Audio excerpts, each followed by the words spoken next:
Good morning, Frontline Church. It's Thursday the 26th of March, and today's Moravian text reflection is from Matthew 26, verses 36 to 46. It's the Garden of Gethsemane, the Mount of Olives, known as the Garden of Tears. Hopefully you've read the passage and you will see that this is really now ramping up to the intensity of the battle that took place on the cross, the suffering of Jesus. In the garden, in tomorrow's reading, that's when Judas will betray Jesus. So it's a really intense point in Jesus's life. And we're going to read the passage thinking about what it reveals to us about who Jesus is. A way of reading that leads to worship, but also a reading that then helps us to make sense of who we are and how we live in the light of it. So if you read the passage, it starts by saying that Jesus took Peter, James and John with him into the garden. As you know, I have been to Israel. I was meant to be going again in 7 weeks. It's unlikely that will happen, unfortunately.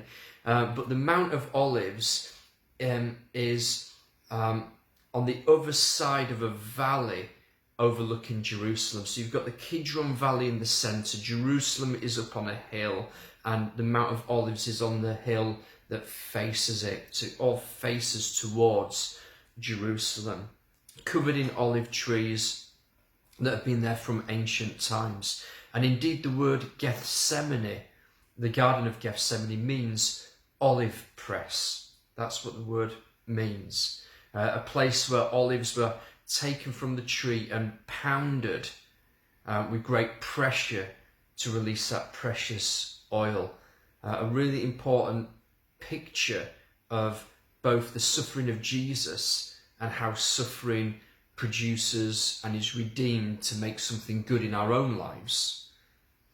And in verse 37 we read that Jesus was sorrowful and troubled.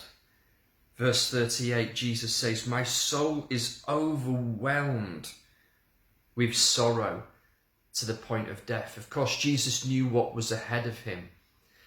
And I find that incredibly reassuring, that Jesus, the perfect human, the one in whom there was no sin, the one who lived in perfect obedience to the Father, was still overwhelmed at times because of the magnitude of what faced him.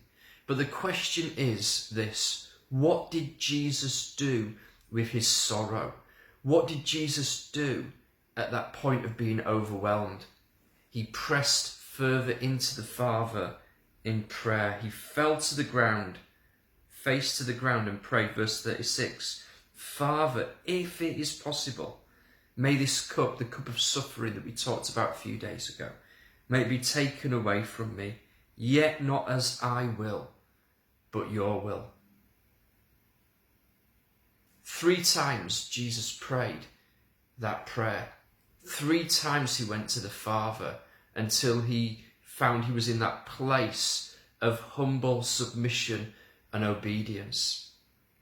And I want to suggest that there's no better response for us at a time of national, global crisis, whether that be uncertainty around your health, uncertainty around your family, uncertainty around your workplace.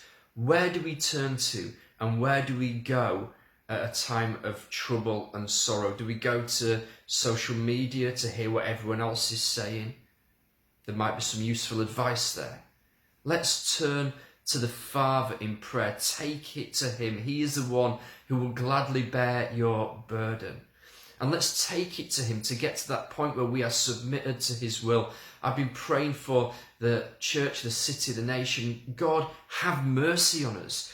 God, avert this crisis. And yet, Lord, not our will be done, but your will be done. May you be glorified and made known and exalted, and your kingdom extended in this time.